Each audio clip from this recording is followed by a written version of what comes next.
প্রচুর পরিমাণে কিন্তু সরকারের প্রণোদনা বা গিফট যেটা উপহার বলা হচ্ছে সেটা আপনাদের মধ্যে বিতরণ করা হচ্ছে।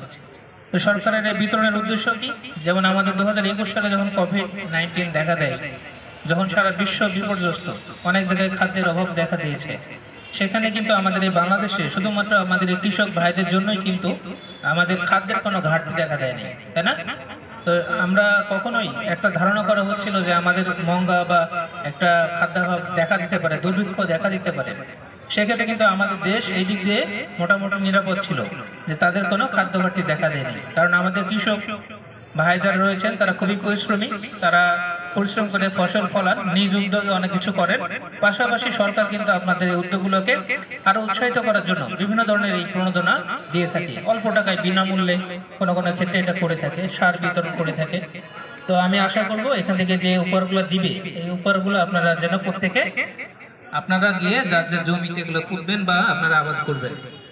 কারণ সরকার আমাদের আসলে জমিগুলো এমন উর্বর, এটা একটা বড় কারণ। শুধু কৃষক ভাই না, কৃষক ভাইয়ের পাশাপাশি জমিতে একটা কিছু ফেলে দিলে আর বৃষ্টি হলে সেটা কিন্তু অটোমেটিক হয়ে যায়। আমাদের জমি এত উর্বর, সুতরাং আমাদের এই প্রণোদনাগুলো সঠিকভাবে ব্যবহার করবেন, এটা আমরা আপনাদের কাছে আশা করব।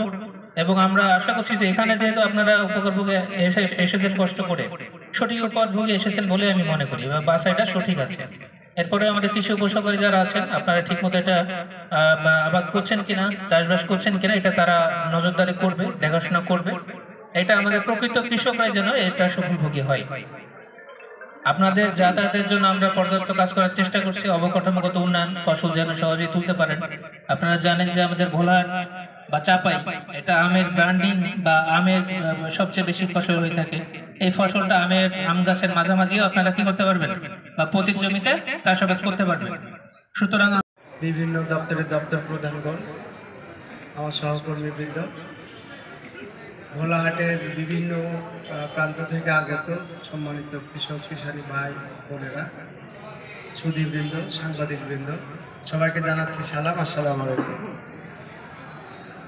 আমাদের আজকের এই মাসকালাই প্রণোদনা বিতরণে যারা উপস্থিত হয়েছেন তাদের উদ্দেশ্যে আমি দুটি কথা বলে আমার কথা শেষ করব। আমি প্রত্যেকটা প্রোগ্রামে বলি যে আমাদের এগুলো প্রণোদনা না বলে আমি বলি সরকারের পক্ষ থেকে আপনাদের প্রতি উপহার।